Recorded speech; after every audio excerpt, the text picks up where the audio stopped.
نحمده ونصلي على رسوله الكريم أما بعد بسم الله الرحمن الرحیم۔ حضرت ام سلمہ رضی اللہ عنہا کے شوہر کی دعا اور ہجرت۔ ام المؤمنین حضرت ام سلمہ رضی اللہ عنہا حضور اکرم صلی اللہ علیہ وسلم سے پہلے حضرت ابو سلمہ رضی اللہ عنہ کے نکاح میں تھی۔ دونوں میں بہت ہی زیادہ محبت اور تعلق تھا، جس کا اندازہ اس قصے سے ہوتا ہے کہ ایک مرتبہ ام سلمہ رضی اللہ عنہا نے حضرت ابو سلمہ رضی اللہ عنہ سے کہا کہ میں نے یہ سنا ہے کہ اگر مرد اور عورت دونوں جنتی ہو اور عورت مرد کے بعد کسی سے نکاح نہ کرے تو وہ عورت جنت میں اسی مرد کو ملے گی، اسی طرح اگر مرد دوسری عورت سے نکاح نہ کرے تو وہی عورت اس کو ملے گی۔ اس لیے لاؤ ہم اور تم دونوں عہد کر لیں کہ ہم میں سے جو پہلے مر جائے تو دوسرا نکاح نہ کرے۔ حضرت ابو سلمہ رضی اللہ عنہ نے کہا کہ تم میرا کہنا مانو گی؟ حضرت ام سلمہ رضی اللہ عنہا نے کہا کہ میں تو اسی واسطے مشورہ کر رہی ہوں کہ تمہارا کہنا مانوں۔ حضرت ابو سلمہ رضی اللہ عنہا نے کہا کہ تو میرے بعد تم نکاح کر لینا۔ پھر دعا کی کہ یا اللہ میرے بعد ام سلمہ کو مجھ سے بہتر شوہر عطا فرما، جو نہ اس کو رنج پہنچائے اور نہ تکلیف دے۔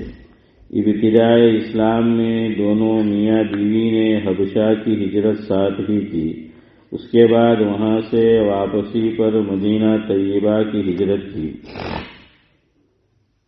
جس کا مفصل قصہ خود ام سلمہ رضی اللہ عنہا بیان کرتی ہیں کہ جب ابو سلمہ رضی اللہ عنہ نے ہجرت کا ارادہ کیا تو اپنے اونٹ پر سامان لادا اور مجھے اور میرے بیٹے کو سوار کرایا اور خود اونٹ کی نکیل ہاتھ میں لے کر چلے۔ میرے میکے کے لوگوں بنو مغیرہ نے دیکھ لیا۔ انہوں نے حضرت ابو سلمہ رضی اللہ عنہ سے کہا کہ تم اپنی ذات کے بارے میں تو آزاد ہو سکتے ہو، مگر ہم اپنی لڑکی کو تمہارے ساتھ کیوں جانے دیں کہ یہ شہر در شہر پھرے؟ یہ کہہ کر اونٹ کی نکیل حضرت ابو سلمہ رضی اللہ عنہ کے ہاتھ سے چھین لی اور مجھے زبردستی واپس لے آئے۔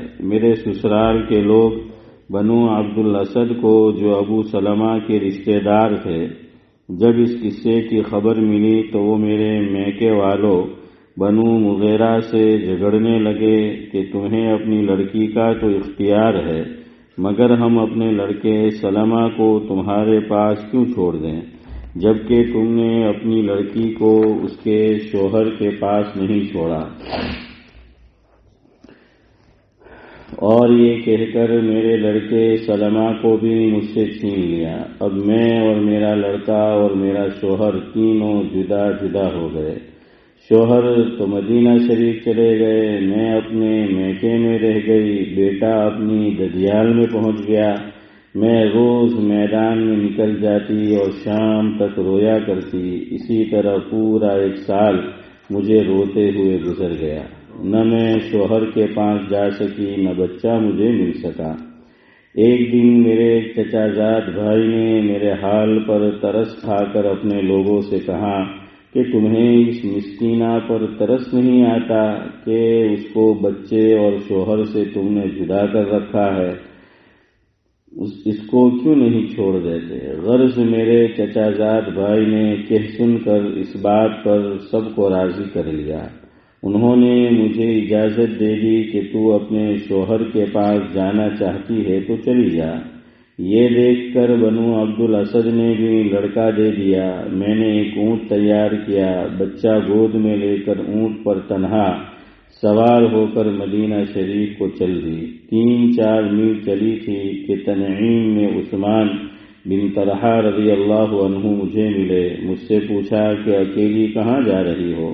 میں نے کہا کہ اپنے شوہر کے پاس مدینہ طیبہ جا رہی ہوں۔ انہوں نے کہا کوئی تمہارے ساتھ نہیں ہے؟ میں نے کہا کہ اللہ تعالیٰ کی ذات کے سوا کوئی نہیں ہے۔ انہوں نے میرے اونٹ کی نکیل پکڑی اور آگے آگے چل دیے۔ خدائے پاک کی قسم، مجھے حضرت عثمان رضی اللہ عنہ سے زیادہ شریف آدمی کوئی نہیں ملا۔ جب اترنے کا وقت ہوتا وہ میرے اونٹ کو بٹھا کر خود الگ درخت کی آڑ میں ہو جاتے، میں اتر جاتی، اور جب سوار ہونے کا وقت ہوتا اونٹ کو سامان وغیرہ لاد کر میرے قریب بٹھا دیتے، میں اس پر سوار ہو جاتی اور وہ آ کر اس کی نکیل پکڑ کر آگے آگے چلنے لگتے۔ اسی طرح ہم مدینہ منورہ پہنچے۔ جب قباء میں پہنچے تو انہوں نے کہا تمہارا شوہر یہیں ہے۔ اس وقت تک حضرت ابو سلمہ رضی اللہ عنہ قباء ہی میں مقیم تھے۔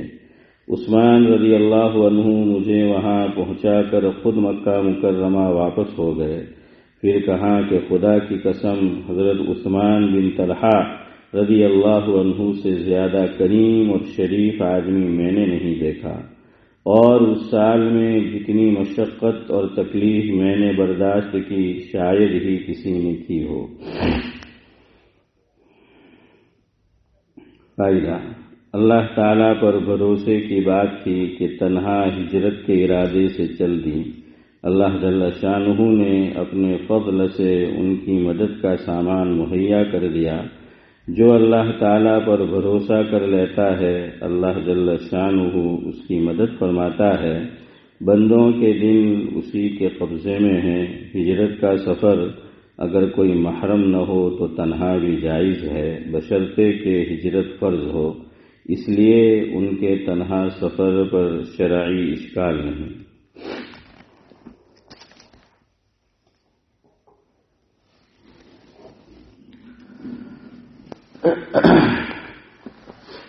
بزرگان محترم، کرنا اگر نماز کی طرف رجوع ہے، کرنا اگر نماز کی طرف رجوع ہے تو بنانا اس سے پہلے وضو ہے۔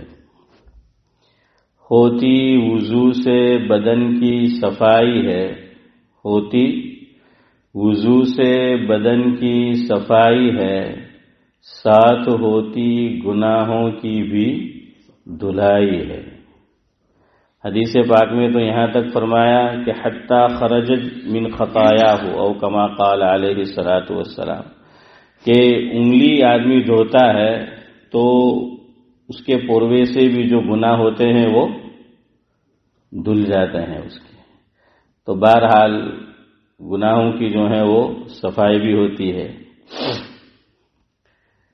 اسی لیے وضو کے بعد جو دعا ہے تو اس میں اللہ کے نبی صلی اللہ علیہ وسلم سے یہ مروی ہے کہ چونکہ ظاہری بدن کی تو صفائی ہو گئی، ہماری یہ 6 فٹ یا کم و بیش کی جو باڈی ہے تو وہ 2 چیزوں سے مرکب ہے، ایک جسم ہے اور دوسرا روح ہے۔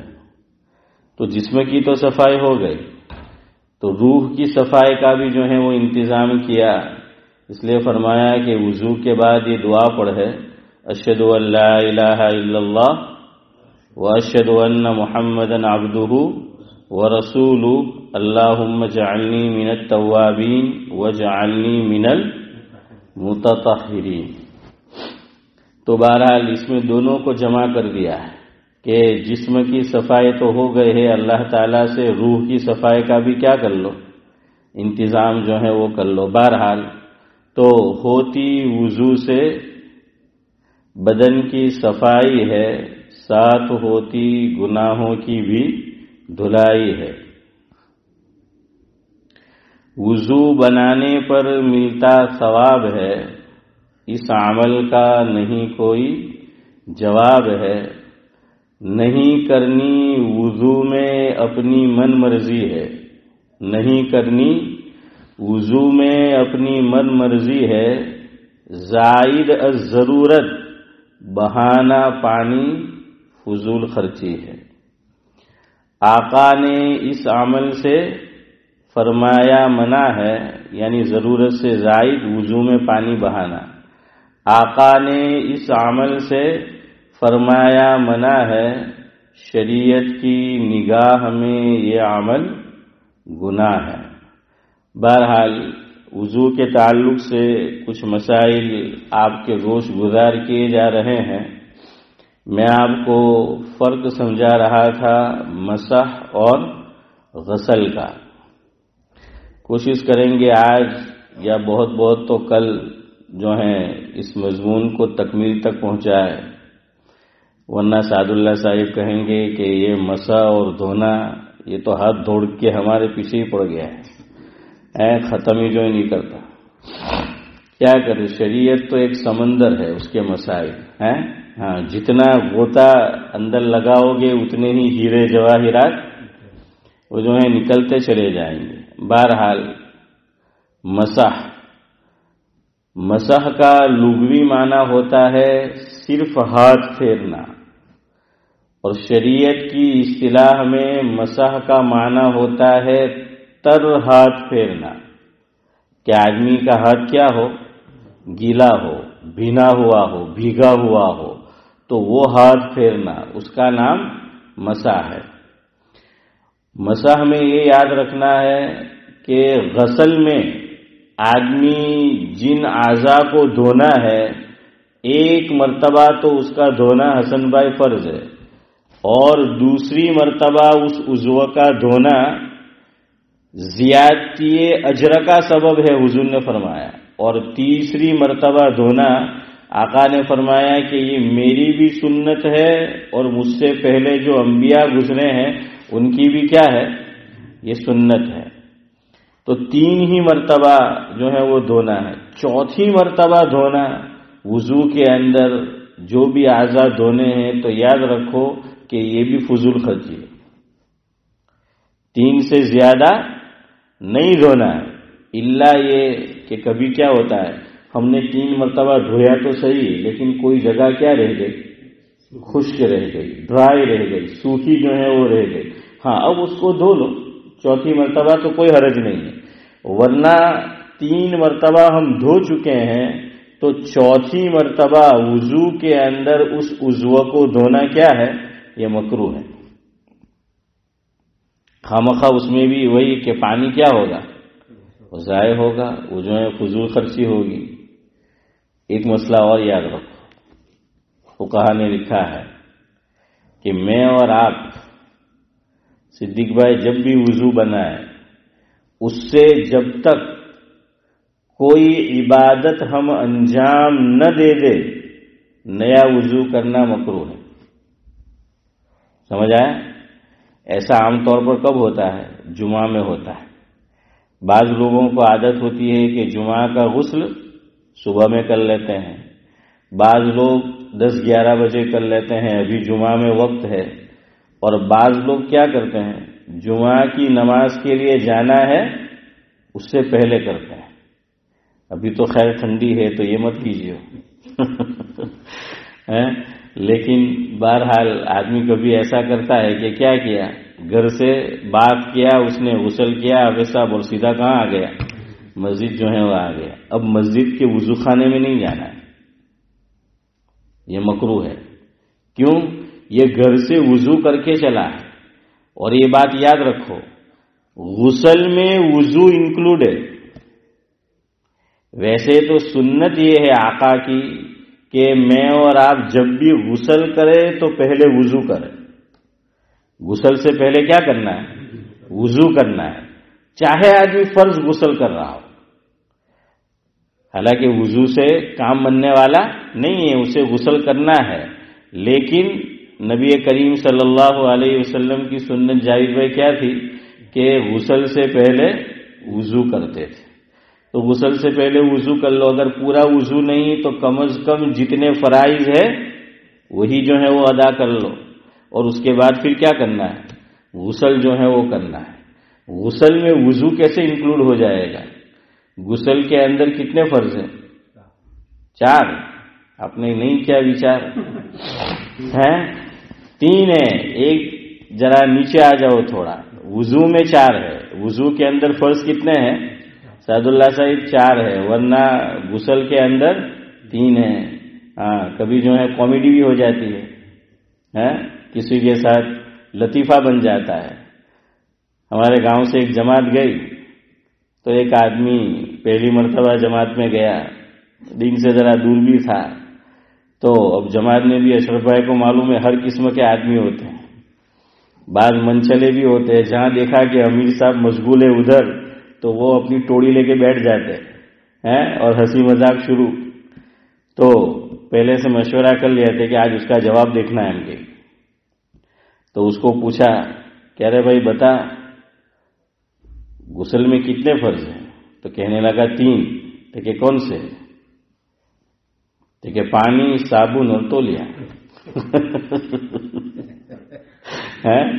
تو بہرحال اس طریقے سے بھی جو ہے وہ ہوتا ہے. تو غسل کے اندر اشرف بھائی 3 فرض ہے، ایک کلی کرنا. اب یہاں یاد رکھو وضو والی کلی الگ ہے، غسل والی کلی الگ ہے، یہ یاد رکھیے. بعض لوگ وضو میں آپ دیکھنا جن کو ہر کام میں جلدی ہوتی ہے، ہوتا ہے مزاج ہوتا ہے بعض لوگوں کا کہ بھائی ہر کام وہ کیا ہے فٹافٹ جلدی جلدی جو ہے وہ کرتے ہیں. تو وضو میں بھی یوں منہ میں فٹافٹ فٹافٹ یوں پانی ڈالا نکلا، پانی ڈالا نکلا، پانی ڈالا نکلا، یوں اتنا فاسٹ. تو اب اس نے مبالغہ نہیں کیا. اور بعض لوگ وضو میں کلی میں بھی مبالغہ کرتے ہیں.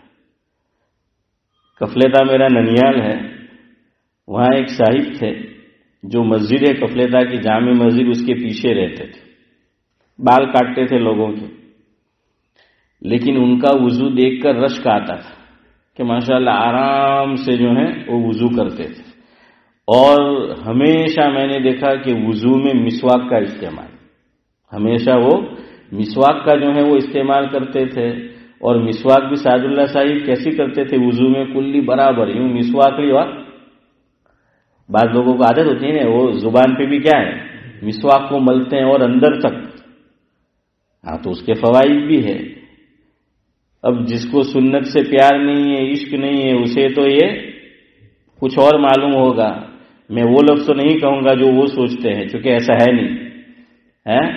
سنت کے تعلق سے ایسا تھوڑی بولیں گے. تو بہرحال وہ بڑے مبالغے کے ساتھ جو ہے وہ کلی کرتے تھے، اسی طرح جس طرح غسل کے اندر جو ہے وہ کلی کرنی ہے. تو یاد رکھو یہاں وضو والی کلی الگ ہے اور غسل والی کلی یہ الگ ہے. وضو میں تو بعض لوگ میں نے کہا نہیں یوں پانی ڈالا نکال دیا، پانی ڈالا نکال دیا. لیکن غسل کے اندر پورے منہ میں پانی پہنچانا فرض ہے غسل کے اندر. اور وہ بھی اگر فرض غسل ہو تو پورے منہ میں کیا ہے پانی پہنچانا فرض ہے. اس لیے علماء نے لکھا کہ یوں کرو، منہ میں پانی لو اور میری طرف دیکھو، اس طرح اس کو منہ میں کیا کرو گھماؤ، منہ کے اندر گھماؤ تاکہ پورے منہ کے اندر پانی. اگر ٹھنڈک کے لیے غسل کر رہے ہیں تو مت کرو کوئی بات نہیں، لیکن فرض غسل ہے تو اس کے اندر پورے منہ میں پانی پہنچانا جو ہے وہ فرض ہے. یہاں ایک بات یاد رکھو، پانی منہ میں پہنچانا فرض ہے، پہنچا کر منہ سے واپس نکالنا فرض نہیں ہے. یاد رکھو یہ عمل کبھی آپ کو فائدہ دے دے گا. کیا ہے آدمی پانی پی گیا، یا یہ کہ اس نے منہ میں جس طرح میں نے ابھی آپ کو بتایا یوں گھمایا نہیں، لیکن اس نے منہ میں جو پانی لیا صدیق بھائی برتن سے جس کسی تو جیسے وہ برگر ہوتا ہے کہ بائٹ کرو تو پورا منہ میں آ جاتا ہے، تو اس طریقے سے پورا منہ اس نے بھر لیا. ہاں تو پورا منہ جو ہے وہ پانی کا اس نے بھر لیا. اب اس نے پانی نہیں گھمایا، اس کا فرض ادا ہو گیا. پانی گھمانا تو اس لیے ہے کہ کوئی جگہ خشک نہ رہ جائے اور مجھے اور آپ کو تسلی ہو جائے. اصل ہے پورے منہ میں پانی کا پہنچ جانا. اب چونکہ اس نے کیا کیا ہے عبدالحفیظ بھائی پورے منہ میں پانی لیا ہے تو پانی پہنچ گیا نا.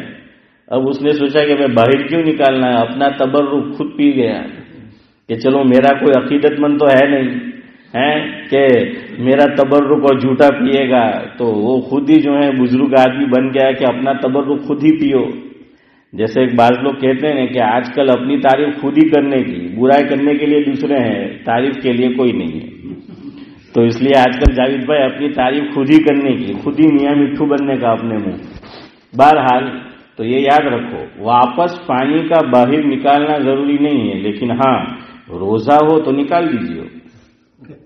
ہاں یہ بھی بتانا پڑتا ہے صدیق بھائی، ورنہ بعض لکیر کے فقیر ہوتے ہیں کہ بھائی مولسا بھی تو کہہ لو کہ پاشی نہیں لاؤں تو وہ وضو ہو. بلکہ فقہا نے یہاں تک لکھا کہ روزہ ہو تو غسل کے اندر بھی کلی میں اتنا مبالغہ مت کرو جتنا ہمارا روزہ نہیں اور مبالغہ کرتے. اس طرف دیکھو، میری طرف بتا رہا ہوں آپ کو. مبالغہ میں ایک صورت یہ بھی لکھی ہے کہ فرض غسل میں منہ میں پانی لیا اور یوں کرو تاکہ کوئی شبہ نہ رہے. اب اتنا مبالغہ تو کرنا ہے، روزہ ہے تو کہ پورے منہ میں پانی پہنچ جائے، لیکن ابھی جو میں نے کیا ہے اس طرح مت کرو. کیوں؟ مبادا پانی کا کچھ حصہ گلے سے نیچے کیا ہو جائے، اتر جائے. میری بات گلے سے اتری؟ ہاں، دماغ میں تو اترتی نہیں، اس لیے گلے سے پوچھا صدیق بھائی. تو بہرحال سمجھ آیا؟ ہاں. ساتھ ساتھ میں یہ بھی آپ کو بتا دوں میں کہ روزے کے اندر فقہا نے منع لکھا ہے. ہاں کہ روزے کے اندر جو ہے وہ ایسا. ایک اور چیز سمجھو، ایک ہے غلطی اور ایک ہے بھول، دونوں کا مسئلہ الگ ہے. روزے کی بات کر رہا ہوں. ایک ہے غلطی، ایک ہے بھول. بھول کسے کہیں گے؟ پہلا روزہ ہے، روزانہ میری آپ کی عادت ہے جاب پہ سے آئے، مسجد سے آئے گھر میں مثال کے طور پر، اور فریج کھول کے سیدھا پانی پیتے ہیں، ڈرنک پیتے ہیں، یہ عادت ہے مان لو کسی کی. اور پہلا روزہ تھا، عادت ابھی بنی نہیں ہے، مسجد سے آیا، جاب پر سے آیا اور فریج کھولا اور پانی پی گیا. اب یہاں یہ بھی یاد رکھو، میں دیکھ رہا ہوں میرے گھر میں کہ کوئی اور آدمی ہے وہ پانی پی رہا ہے، رمضان کا مہینہ ہے، اس کا بھی روزہ ہے، میرا بھی روزہ ہے، وہ بھولے سے پی رہا ہے اور میں دیکھ رہا ہوں. مجھے اسے ٹوکنا چاہیے کہ نہیں ٹوکنا چاہیے؟ وہاں ٹوکنا چاہیے کہ نہیں چاہیے؟ مگر آپ کو مجھے نہیں ٹوکنا چاہیے صدیق بھائی. لیکن انہوں نے ٹوک دیا. بات ویسی نہیں ہے، کچھ یوں ہے کچھ یوں ہے. اب دیکھا جائے گا اس کھانے یا پینے والے کی حالت کو.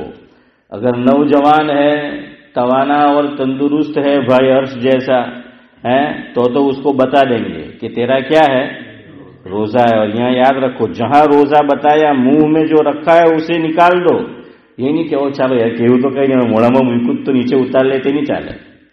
سمجھ آئے کہ نہیں؟ اس کو کیا کرنا ہے، نکال دینا ہے. اگر نوجوان ہے، تندرست ہے، یا ادھیڑ عمر کا ہے لیکن ماشاءاللہ توانا اور تندرست ہے تو اسے بتا دو کہ بھائی تو روزے سے ہے.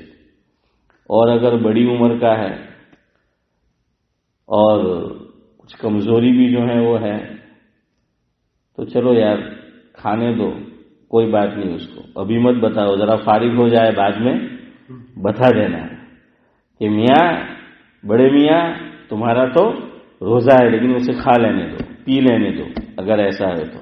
سمجھ آیا؟ اب اس کا روزہ ہو گیا دونوں صورتوں میں.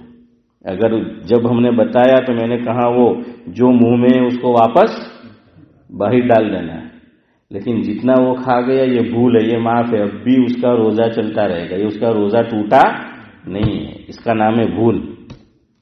غلطی، وضو کرنے بیٹھے، غسل کرنے بیٹھے، روزہ یاد ہے، اب وضو جو ہے وہ کر رہا ہے، غسل کر رہا ہے، تو اسے اتنا احتیاط کرنا چاہیے تھا وضو کے اندر کہ پانی حلق سے نیچے نہ اترے. غسل کے اندر کرنا چاہیے تھا کہ نہ اترے. اب اگر جو ہے وہ اتر گیا، روزہ ختم. غلطی معاف نہیں ہے، بھول معاف ہے. سمجھ آیا؟ غلطی معاف نہیں ہے، اور دونوں میں فرق میں نے آپ کو سمجھایا. اب روزہ گیا کا مطلب بھی سمجھو. اب یہ نہیں کہ جتنے گھنٹے باقی ہے تو سیدھا گھر جا کے خوب کھائے. اب اس کو شام تک مغرب تک روزے دار کی طرح اس کو بقیہ وقت گزارنا واجب ہے. یاد رکھیے یہ اب نہیں کھا سکتا. اس کو پورا دن تو ویسے ہی کیا ہے اس کو گزارنا ہے اور یہ واجب ہے اس کے لیے. ہاں اس میں کفارہ نہیں آئے گا. اس میں کفارہ نہیں آئے گا چونکہ اس نے جان بوجھ کے نہیں کیا ہے. میں نے بولا نا غلطی ہو گئی ہے. یہ بھول بھی نہیں ہے یہ غلطی ہے اور جان بوجھ کر بھی نہیں ہے. اور روزے میں کفارہ کب آتا ہے کہ جب آدمی روزہ بلا کسی عذر کے جان بوجھ کر جو ہے وہ توڑ دے. اب ذرا اپنی اپنی جوانی پہ اور 15 سال کے 20 سال تک کی جو عمر تھی غور کر لینا کہ باہر جا کر واڑی کے اندر ہے اور باڑی کے اندر کہیں ایسا تو نہیں کیا تھا جان بوجھ کر والا. اس وقت تو مسئلہ معلوم نہیں ہوتا ہے. اور حسن بھائی کرتے ہیں نا. ہاں ہم بھی جو ہے روزے کی حالت میں گھر سے کہتے تھے ماں باپ کے کہنا ہے بہت آپ سے ان کے باہر نہیں جاؤ ان کے روزوں بھی سے دیکھیں میں تو کنڈی میں نہوا چاہلا صدیق بھائی. ہاں کنڈی میں نہوا چاہلا ان کے فلانا کھیتر میں ہم لوگ جاتے تھے پوپڑا کی طرف اور کبھی ندی کی تالاب میں ندی میں بھی جو ہے وہ چلے جاتے تھے اس طرف غسل کرنے کے لیے. اب اس کے اندر پھر کیا ہوتا تھا وہ ڈبکی لگاتے تھے اور اب ڈبکی لگائی کس کو معلوم تو وہ تھوڑا سا پانی بھی پی لیتے. کون جو ہے وہ دیکھنے کے لیے گیا. تو خیر بہرحال یہ تو جان بوجھ کے عمل کیا ہے نا. اب مفتی صاحب سے پوچھو اگر ایسا کیا ہو تو کہ کفارہ آئے گا کہ نہیں آئے گا جان بوجھ کے اس طرح سے کیا. بہرحال تو میں آپ کو یہ بتا رہا تھا کہ وضو کی کلی اور غسل کی کلی میں کیا ہے فرق ہے. فرق سمجھ آ گیا. غسل کے اندر پورے منہ کے اندر پانی پہنچانا یہ ضروری ہے. دوسرے نمبر پر ہے کلی کرنا غسل میں فرض. اس کے اندر ناک میں پانی چڑھانا استنشاق جسے بولتے ہیں تو اس میں بھی فرق ہے وضو میں اور غسل میں. وضو میں تو آپ یوں جو ہے وہ پانی ڈال دو تھوڑا کوئی بات نہیں لیکن غسل میں یوں بتایا وہ آپ نے دیکھا ہوگا ایک چیز ہوتی تھی تبخیر ہے نا صدیق بھائی. وہ بڑے بوڑھے پہلے اسے سونگھتے تھے ہے نا اور کچھ ملتے بھی تھے. ہاں پہلے تو گھر میں کولگیٹ نہیں تو راکھوڑو ہے ابھی صاحب. ہاں وہ راکھوڑو ہوتا تھا. میرے والد صاحب بھی راکھوڑوں سے جو ہے وہ دانت صاف کرتے تھے. ہمیشہ نہیں کبھی کبھی اس سے جو ہے کرتے تھے. بعض لوگ تبخیر بھی لگاتے تھے. ہاں سونگتے بھی تھے لگاتے بھی تھے.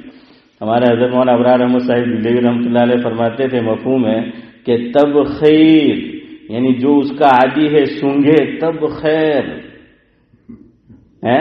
تب خیر اور تب خیر کہ تب جا کر ذرا کیا ملتا ہے سکون اور آرام جو ہے وہ ملتا ہے تو وہ یوں سونگتے.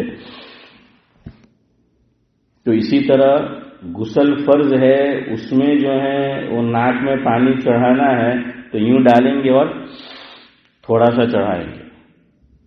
وضو میں تو نہیں چڑھاتے ہم اور نہیں چڑھانا ہے لیکن غسل میں اتنا بھی مت چڑھانا کہ وہ دماغ میں چڑھے اور تم اوپر چڑھ جاؤ. تو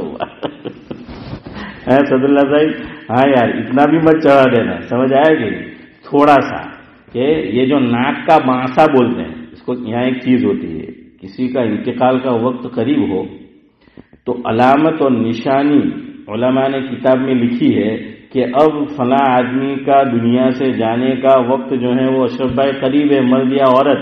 تو جو علامت ہے اس میں ایک علامت یہ لکھی من جملہ اور علامتوں کے کہ اس کی ناک کا بانسا کیا ہو جائے گا ٹیڑھا جو ہے وہ ہو جائے گا.